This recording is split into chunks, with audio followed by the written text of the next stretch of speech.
Buenas tardes. ¿Alguien puede dar una señal de que Se escucha. Sí, ingeniero, se Buenas escucha. tardes, ingeniero. Sí, sí, eh, se escucha bien. lo que Se vamos a escucha empezar? bien. Les recuerdo que el próximo viernes, en horario de clase, yo voy a estar a las 1:30 de la tarde.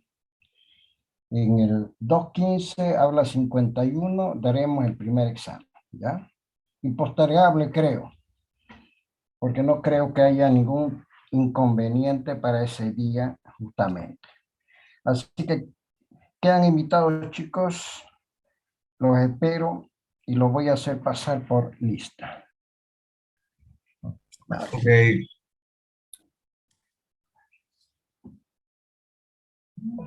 Lo que vamos a ver, vamos a empezar a ver es ya magnetismo. En realidad, el magnetismo se conocía desde la época de los griegos, ¿no? En realidad, los griegos habían encontrado cerca de una ciudad llamada Magnesia unas piedritas que atraían objetos metálicos parientes del hierro, es decir, atraían en otras palabras el hierro. De ahí proviene la palabra magnetismo. Pero nunca entendieron y nunca pudieron averiguar cuál era la causa de esa propiedad de los materiales. En consecuencia, recién a finales, a principios de 1800, se empezó a conocer qué era lo que producía el magnetismo. Obviamente el magnetismo está presente en todo, ¿verdad? Absolutamente queremos utilizar nuestra tarjeta para sacar de un cajero, es a través de fenómenos magnéticos. Queremos cargar, eh, queremos de alguna manera entrar a la habitación de un hotel, también la tarjeta es a través de fenómenos magnéticos. El teléfono utiliza fenómenos magnéticos. Voy a admitir a las últimas 3 personas, las otras no los admito. A ver, los barrios y barrio ya está. Poma.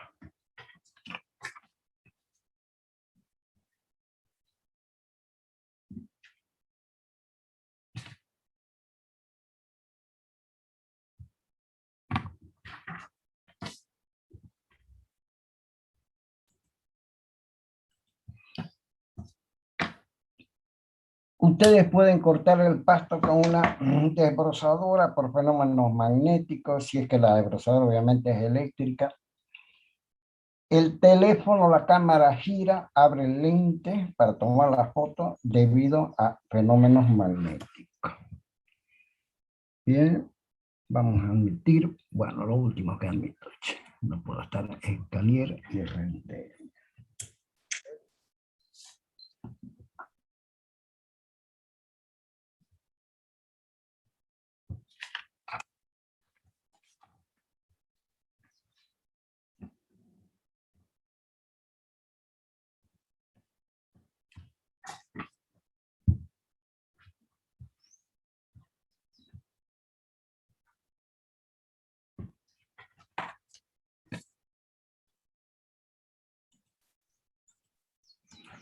Pueden escuchar música, pueden imprimir un documento, porque hay un motor eléctrico que gira para imprimir un documento y obviamente es a través de fenómenos magnéticos.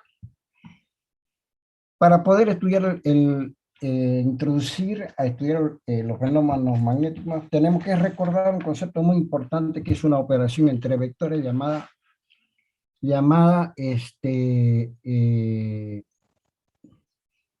producto vectorial. A ver, eso ustedes lo han visto en física 100 inicialmente, cuando vieron, ¿verdad?, el problema de vectores, hay dos tipos de operaciones fundamentales entre vectores, llamados producto escalar y producto vectorial. Ya habíamos repasado nosotros lo que era el producto escalar, ahora nos tocó echar mano a los conceptos del producto escalar. En realidad yo tengo dos vectores, uno azul y uno rojo, entre los cuales forman un ángulo θ, y los dos vectores estarían representados mediante dos flechitas, o lo que es lo mismo, mediante dos rectas. Las rectas forman entre sí un ángulo tal como θ, y si yo realizo entre el vector azul A y el vector rojo B una operación llamada producto vectorial, entonces obtendré un nuevo vector. Lo vamos a indicar A por B. A por B. Ese nuevo vector, producto escalar de A por B, ese nuevo vector es tal de que forma 90 grados al plano formado entre A y B. Dos rectas conforman un plano. Y tendrá un módulo ese nuevo vector. El módulo será por definición módulo del vector A por el módulo del vector B por el seno del ángulo θ, donde el ángulo θ es el ángulo formado entre ambos vectores. Pero como todo vector quiere decir de que ese nuevo vector debe tener una dirección perpendicular al plano que forman A y B. Tendrá un sentido también. El sentido se obtiene utilizando la regla de la mano derecha. Entonces, yo con la mano derecha empujo el vector azul A hacia B. Vuelvo a repetir, empujo el vector A hacia B. Y el pulgar de la mano derecha me indicará el sentido del nuevo vector producto vectorial A por B. O lo que es lo mismo, hago girar A hacia B empujado por los dedos de la mano derecha menos el pulgar, por los 4 dedos. Y de esa manera entonces el vector producto vectorial entre A y B, el sentido será la dirección del pulgar de la mano derecha, y su dirección será tal que es perpendicular al plano formado entre A y B. Repasado este concepto, vamos a resumir. ¿Qué es lo que yo pretendo? Hacer una operación entre dos vectores. ¿Qué vectores? A y B. ¿Qué la llamo a esa operación? La voy a llamar producto vectorial entre A y B. ¿Qué es el resultado de la operación? Un nuevo vector. ¿Cómo es ese nuevo vector? Ese nuevo vector es tal que ese nuevo vector es tal que es perpendicular al plano que forman A y B, y el sentido lo obtengo regla de la mano derecha. De esa manera vamos a emplear este concepto para poder posteriormente definir el concepto, introducirlo para poder posteriormente obtener la fuerza de origen magnético. Pero antes, quizás podamos comparar las propiedades que tiene el campo magnético con el campo eléctrico. Una carga Q establece un campo eléctrico en el espacio que lo rodea. Yo pongo una carga Q en un punto y ella va a establecer un campo eléctrico a su alrededor. Pero solamente una carga móvil, una carga que posee movimiento, que poseyese movimiento, puede establecer un campo magnético cercano a ella en el espacio que la rodea. Bien, esa es la diferencia. Una carga Q, ya sea que tenga movimiento, ya sea que está estática, siempre establece un campo magnético alrededor de ella. Pero solamente una carga móvil, es decir, una carga que posee movimiento, establece un campo magnético cercano a ella. El campo eléctrico siempre ejerce sobre cualquier carga una fuerza de origen eléctrico. Quiere decir de que en la posibilidad de que en un recinto existe un campo eléctrico, si yo meto una carga dentro de ese recinto donde existe el campo eléctrico, inmediatamente sobre la carga se va a formar o va a aparecer una fuerza de origen eléctrico. Sin embargo, el campo magnético solo ejerce fuerzas magnéticas sobre una carga que posee movimiento. Esa es la diferencia. Vuelvo a repetir, el campo magnético solo ejerce una fuerza de origen magnético sobre una carga que posee movimiento. Y ambos son campos vectoriales. Veremos entonces ahorita de que si yo tengo un vector azul como el campo eléctrico, o mejor dicho, un vector azul como la velocidad, y un vector verde como el campo eléctrico, y una carga, ¿verdad?, en la unión de ambos vectores, entonces el campo eléctrico verde B me hará aparecer una fuerza de origen eléctrico sobre la carga que posee movimiento y estaría representado por la velocidad azul B. Y esa fuerza de origen magnético, perdón, será tal que es perpendicular a ambos vectores, al plano formado por ambos vectores. Quizá eso lo podemos observar mejor en la lo podremos observar mejor acá en esta diapositiva de mano derecha. Yo tengo una carga roja, la he llamado Q0, pero esa carga roja no está estática, posee movimiento. Ese movimiento lo represento mediante el vector celeste B, la velocidad que posee la carga Q sub 0. Y además esa carga en movimiento estaría en presencia de un campo magnético azul oscuro B. Ambas, la velocidad que posee la carga y el campo eléctrico B, formarían un ángulo θ, ambos vectores. Entonces, el campo eléctrico B va a generar o va a hacer aparecer sobre la carga Q sub 0 que posee movimiento una fuerza de origen magnético. El campo magnético B va a hacer aparecer sobre la carga roja Q sub 0 que posee movimiento una fuerza de origen magnético F.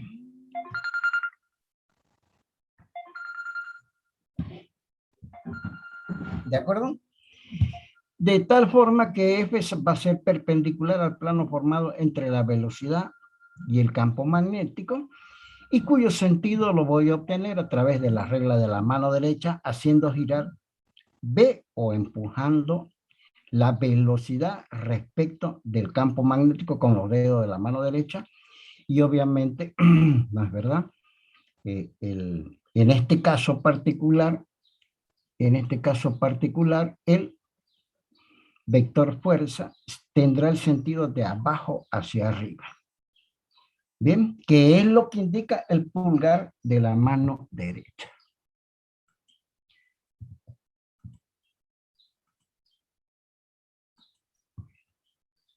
De esa manera, entonces, eso quizás lo podamos ver un poco acá, mejor. Yo tengo una carga Q que viaja con una cierta velocidad B, y esa carga Q está en presencia de un campo magnético B. En presencia de un campo magnético B. De esa forma, entonces, el campo magnético B hará aparecer una fuerza de origen magnético sobre la carga Q, de tal manera que esa fuerza de origen magnético es perpendicular al plano formado entre el vector campo magnético y el vector velocidad B, y cuyo sentido se obtiene con la regla de la mano derecha, que la podemos ver a la derecha. En esta, estoy empujando la velocidad B, el vector representativo de la velocidad B, con los dedos de la mano derecha hacia el vector campo magnético B, y el pulgar de la mano derecha me indica el sentido del vector fuerza magnética. De esa manera, entonces, ya puedo definir o puedo calcular, por la similitud que tiene todo esto, puedo calcular ya la fuerza F. Observen ustedes de que la fuerza F va a ser igual al valor de la carga un escalar, que está multiplicada por el vector velocidad en producto escalar con el vector campo magnético. Vuelvo a repetir, la fuerza, este es el vector fuerza, estaría representado, o lo puedo calcular, como el valor de la carga Q escalar, y ella multiplica a un producto escalar entre la velocidad y el campo magnético. Bien, F, en todo caso, un vector. ¿Qué vector? Fuerza. B, ¿qué cosa es un vector? ¿Qué vector? Velocidad. B, ¿qué es otro vector? Vector campo magnético. Entonces, de esa manera, el vector fuerza queda perfectamente representado por esta expresión. ¿Cómo puedo calcular la dirección de un vector? En este caso, este vector fuerza, que es vector, deberá tener una dirección y sentido. ¿Qué dirección tendrá la fuerza? Perpendicular al vector velocidad y al vector campo magnético. ¿Qué sentido? Regla de la mano derecha. Bien, entonces yo puedo fácilmente, haciendo una operación tan sencilla de un escalar por un producto vectorial, obtener el vector fuerza. Obviamente, este vector fuerza, ¿no es verdad? El módulo de ese vector fuerza va a ser igual, ¿no es verdad?, a la carga por el módulo de la velocidad, por el módulo del vector campo magnético, por el seno del ángulo θ, donde θ es el ángulo que forma el campo magnético con la velocidad. En todo caso, lo único que estoy expresando es la definición de producto vectorial.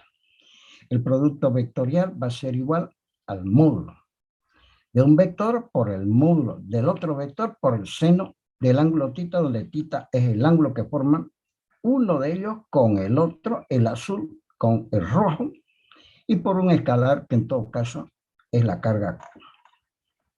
Aquí tengo perfectamente expresado el módulo del vector fuerza, vector fuerza en función de un producto escalar entre dos vectores. De acá yo puedo despejar el vector B, paso Q y B abajo, el seno del ángulo θ abajo, y obviamente abajo de quién, abajo del término de la izquierda. Entonces me va a quedar que B, que es el módulo del vector campo magnético, va a ser F sobre Q por B seno del ángulo θ. Y para obtener las unidades, reemplazo a las unidades de fuerza. Las unidades de fuerza son los newton. Las unidades de Q, coulomb. Las unidades de B, metros sobre segundo. Seno no tiene unidades. Entonces, van a ser newton, coulomb, paso a dividir los segundos al coulomb, por metro. Pero un coulomb dividido en un segundo es un ampero. En todo caso, las unidades de B me van a quedar newton, ampera a la menos 1, metro a la menos 1, Tesla. Llamado Tesla. Las unidades del campo magnético, de ahora en adelante la vamos a llamar Tesla, que son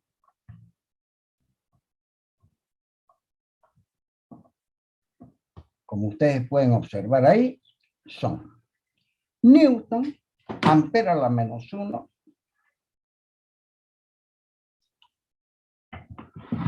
newton, ampera a la menos 1, metro a la menos 1.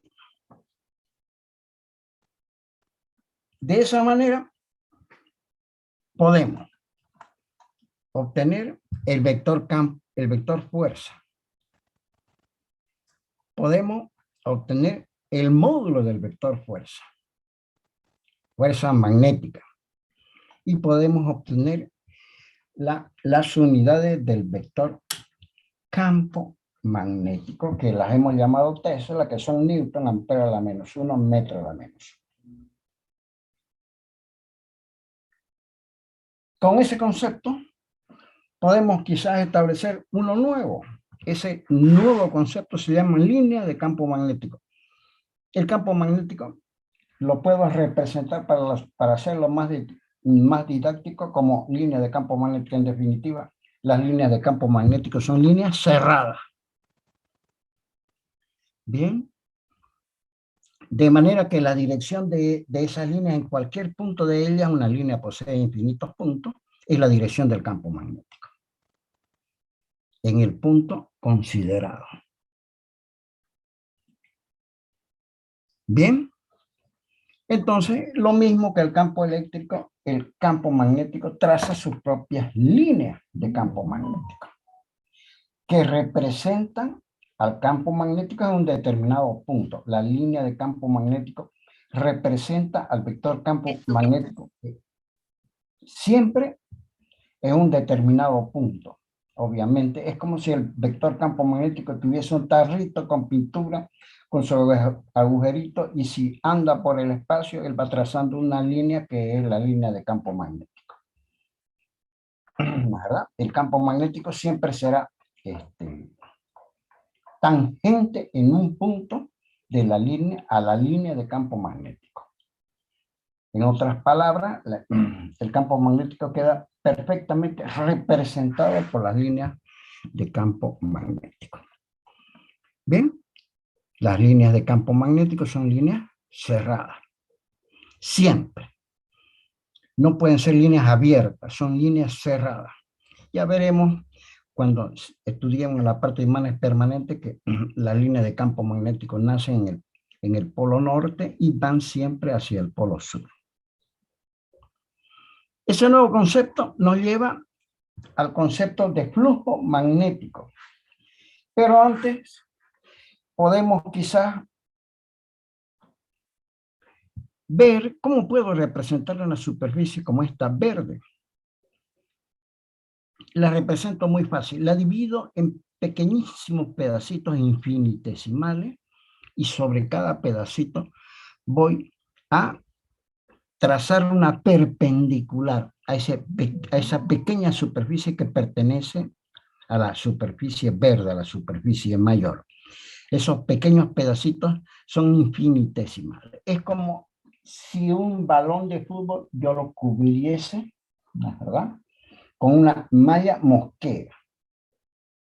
Quedaría dividida la superficie del balón de fútbol en pequeños pedacitos. Y sobre cada uno de esos pequeños pedacitos voy a trazar una recta o una perpendicular a ese pedacito. Y me va a representar el área de ese pedacito. ¿Verdad? De tal manera que quedaría perfectamente representado si trazo un vector a esa pequeñísima superficie, de tal manera de que ese vector sea perpendicular a esa pequeña superficie y el módulo de ese vector sea equivalente al pedacito de superficie. Sumo toda y obtengo toda la superficie. O sea, al hacer la sumatoria de cada uno de los pedacitos entre sí mismo, entre todos ellos, obtengo la representación de la superficie. Quizá lo podamos visualizar acá, ¿verdad? Yo tengo una superficie como la gris y obtengo un pedacito pequeño de esa superficie. Ese pedacito pequeño lo voy a llamar diferencial de A. Ese pequeño pedacito estaría representado por el pedacito blanco. Entonces, trazo un vector diferencial área perpendicular al pedacito blanco, de forma tal que el módulo de este vector negrito pequeño sea equivalente al área de la superficie blanca. Y voy a atravesar este pequeño pedacito por un vector campo magnético tal como B. Bien, aquí tengo, he aislado este pequeño pedacito, lo he traído hacia abajo, le he dado zoom y lo estoy haciendo atravesar por un vector campo representativo del vector campo magnético. Supongamos que ese campo magnético sea de izquierda a derecha y perpendicular a este pequeño pedacito de superficie, trazo el vector S, donde el vector S es el vector representativo de la superficie verde, de tal manera que S es perpendicular al planito verde y también su módulo, el módulo de S, será tal que es equivalente al área de la superficie S. De esa manera, entonces, fácilmente se puede representar una superficie.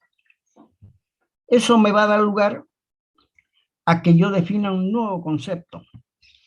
Ese nuevo concepto es el flujo magnético. El flujo magnético es saber qué cantidad de líneas de campo magnético atraviesan una superficie, como en este caso la verde. ¿De acuerdo? Y el flujo del campo magnético se define como un producto escalar entre el vector campo magnético y el vector diferencial de área representativo del área. En este caso, observen ustedes de que el área estaría representado por S y el campo magnético estaría representado por B, y puedo establecer una operación entre el vector representativo de la superficie con el vector campo magnético, y esa operación va a ser el producto escalar, que obviamente es un nuevo escalar. Ese escalar va a ser el módulo del vector B por el módulo del vector A por el coseno del ángulo phi, o tita en todo caso. El coseno del ángulo tita es tal que tita es el ángulo formado entre el vector campo magnético y el vector representativo de la superficie. Como este es un pequeño pedacito infinitesimal, lo sumo todo y voy a obtener el flujo total phi como la integral entre el producto escalar entre el vector campo magnético y el vector diferencial área, cuyo módulo es B, módulo del vector campo magnético por el módulo del área por el coseno del ángulo tita formado entre ambos vectores. Es un escalar, ¿de acuerdo? Ahora bien, si B es uniforme es como los militares, ¿no? Visten, o como las personas que trabajan en la industria petrolera. Todos visten un uniforme. Yo de lejos no puedo saber quién es. Todos tienen el mismo uniforme. Uniforme quiere decir que no varía ni en dirección ni en sentido. Bien, no varía ni en dirección ni en sentido ni en módulo. Un vector B, en todo caso, será uniforme si es que no tiene posibilidades de variar ni en dirección ni en sentido, ¿no es verdad? Y tampoco puede variar, ¿no es verdad?, en módulo. Siempre permanece exactamente lo mismo. Entonces, si B fuese uniforme y además B fuese perpendicular a la superficie, si fuese perpendicular B a la superficie, en todo caso el ángulo tita tendría un valor tal como 0, ¿no es verdad? Dado que S es perpendicular a la superficie y tita también es perpendicular a la superficie, ambos formarían un ángulo tal como 0.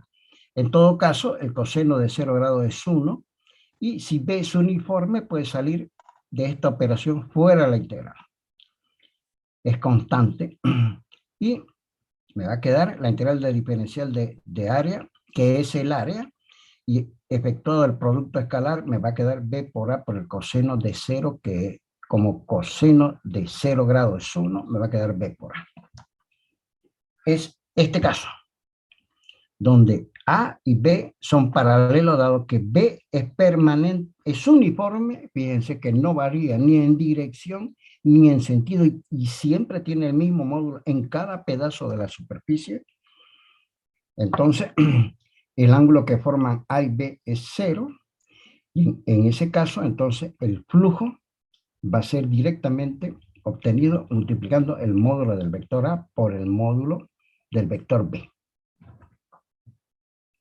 Ese es un caso. El otro caso es aquel en que B es uniforme, pero es paralelo a la superficie. Paralelo a la superficie. ¿Verdad? Entonces, el vector campo vectorial B forma 90 grados porque es paralelo a la superficie con el vector perpendicular a la superficie, que es A. Pero el coseno de 90 grados es 0. El flujo será 0. ¿Verdad? El flujo es nulo. ¿Ya? Quiere decir que en el caso de que el campo magnético sea siempre paralelo a la superficie, el flujo siempre será 0. ¿De acuerdo? Moscoso está jugando con un bebé. Desactive su teléfono, Moscoso. Hay otro más. Ahorita lo voy a encontrar.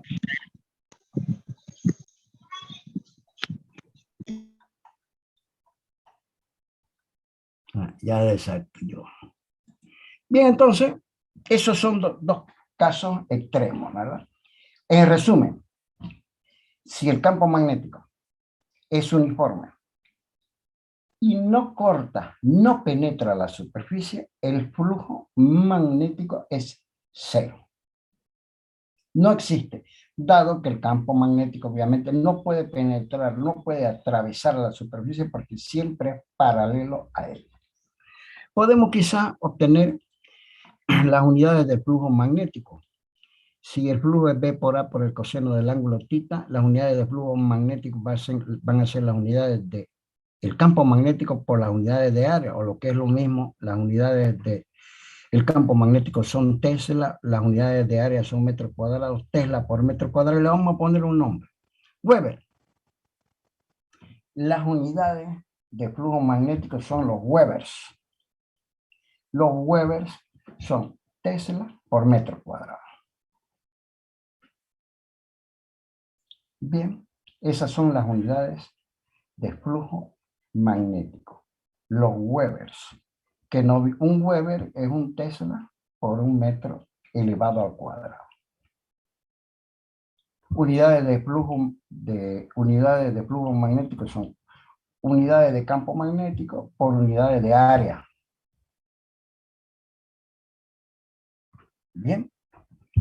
Y fácilmente, la verdad, podemos ubicarnos con los Webers. Vamos a ver entonces si yo hago circular una corriente por un cable o por un conductor. Hago circular cargas como las rojitas, los puntitos rojos, están circulando con una cierta velocidad tal como B pequeña, ¿no es verdad? A lo largo de toda la superficie. Como podemos ver acá, de que yo tengo una carga positiva que está y por la cual está animada en un conductor tal como el azulito de una cierta velocidad B, o lo que es lo mismo, existe una corriente eléctrica que estaría circulando por el conductor tal como I, y la pongo en presencia de un campo magnético perpendicular, ¿no es verdad?, a la velocidad. Bien, o sea, en todo caso, si es que el cable estuviese sobre la pantalla del artefacto que ustedes están usando en este momento, el campo magnético sería entrante a la pantalla y perpendicular a la misma. De esa manera se puede calcular la fuerza de origen magnético, que será igual a la intensidad de corriente por la longitud del conductor, cuán largo sea el conductor, y por el campo magnético B. En otras palabras, si lo decimos claramente, si yo tengo un conductor que posee una corriente I, cargas en movimiento, y además ese conductor lo pongo en presencia de un campo magnético cualesquiera, inmediatamente sobre el conductor aparecerán fuerzas de origen magnético. Esas fuerzas de origen magnético tratarán, como en este caso, de arrastrar el conductor hacia arriba. Y esto da origen a un artefacto tremendamente importante en toda la vida tecnológica que nosotros manejamos. Concepto. Por favor, lo que tiene, no puedo estar cada vez revisando quién es el que activa su micrófono. Eso da origen a un artefacto que está presente en toda la vida cotidiana, que si yo hago circular corriente por un conductor y lo pongo en presencia de un campo magnético, sobre el conductor se ejercen fuerzas de origen magnético. Da lugar al motor eléctrico. El motor eléctrico gira. ¿Por qué gira? Porque por una serie de conductores, ya vamos a ver posteriormente, hay circulación de corriente. Y esa serie de conductores lo ponen en presencia de un campo magnético y entonces se generan pares de fuerzas que hacen girar a esos conductores. El motor eléctrico gira. ¿Qué sería de nuestra vida sin el motor eléctrico? No podríamos tomar fotos de un celular, no tendríamos ventilador, no tendríamos aire acondicionado, no tendríamos heladera, no tendríamos el levantavidrio de los automóviles, no podríamos hacer arrancar un automóvil desde la posición sentado del conductor. No podríamos abrir una cerradura, no podríamos, muchas de las actividades que son cotidianamente humanas quedarían en cero. Bien, el motor eléctrico ha dado lugar a un gran progreso de la humanidad. Todas las máquinas, herramientas que tallan metales, ya sea una cortadora, una amoladora, un taladro, un torno, una fresadora, una cizalladora, todas ellas están accionadas por motor eléctrico. No podríamos fabricar nada.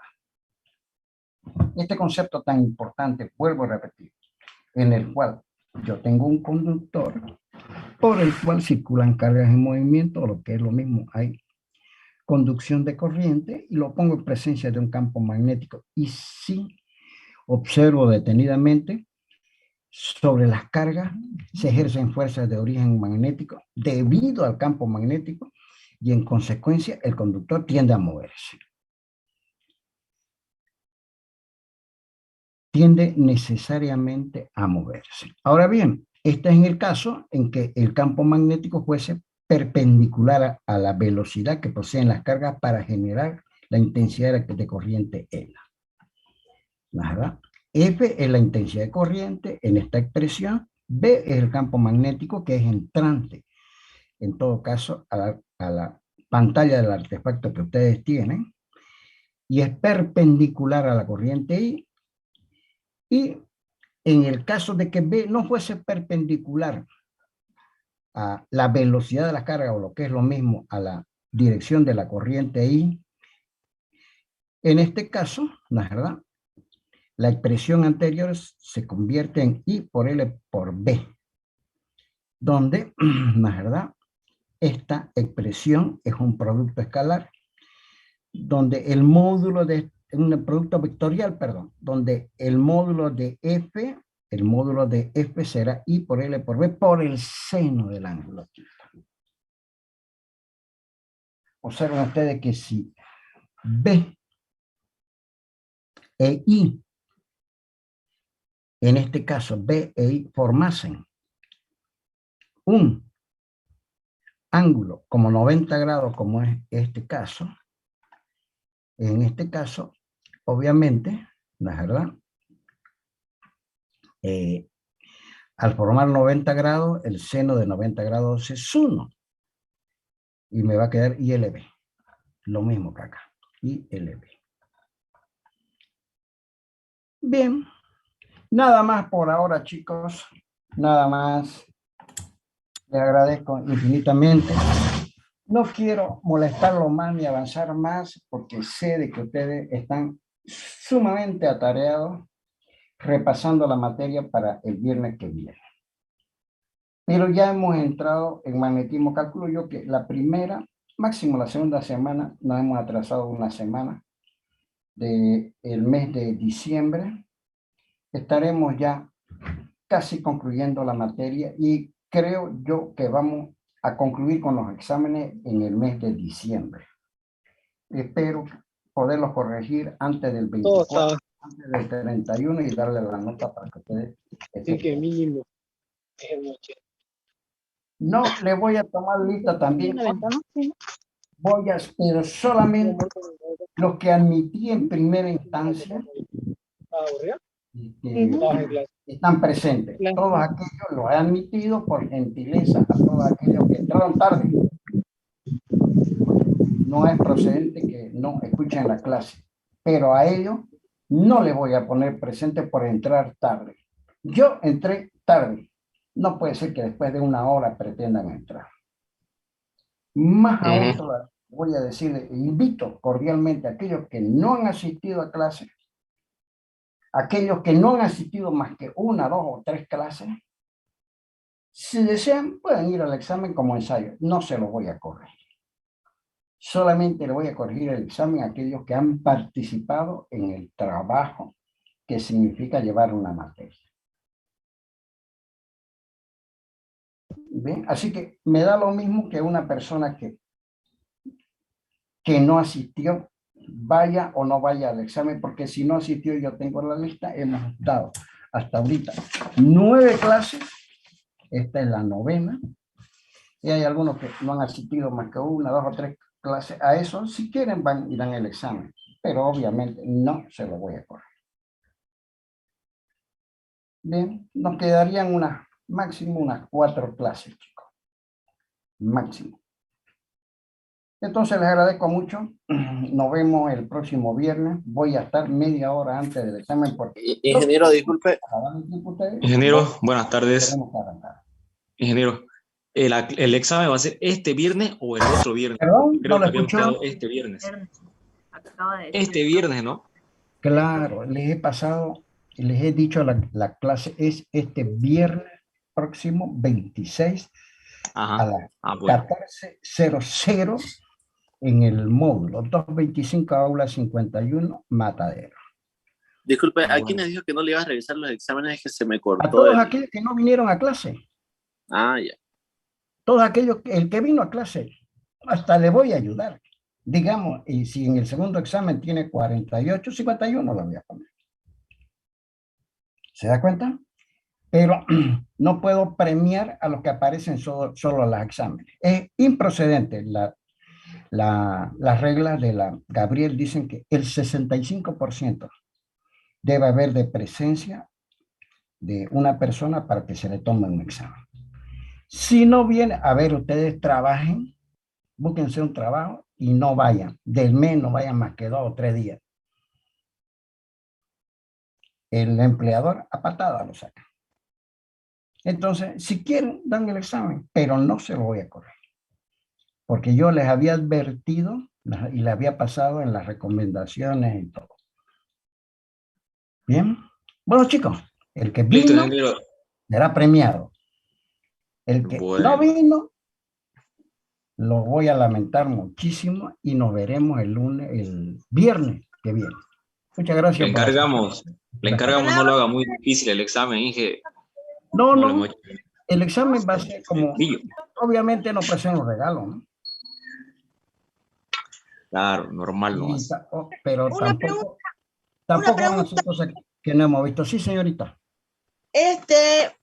Hay que llevar carnet de vacunación por si acaso, porque claro, hay 12.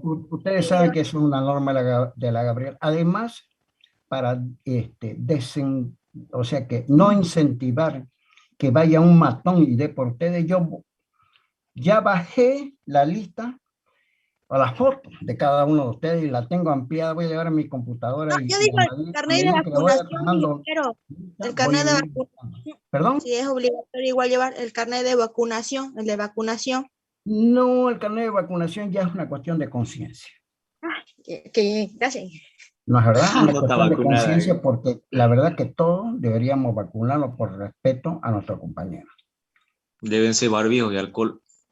Debe ser barbijo, obviamente, pero el no tenga barbijo no va a entrar, ¿no? Y yo voy a llevar un litrito de alcohol para que se limpien sus hermosas manos. Listo, ingeniero. Chicos, será hasta el viernes que viene. Gracias. Listo, ingeniero, hasta luego. Listo, ingeniero, muchas gracias. Hasta luego.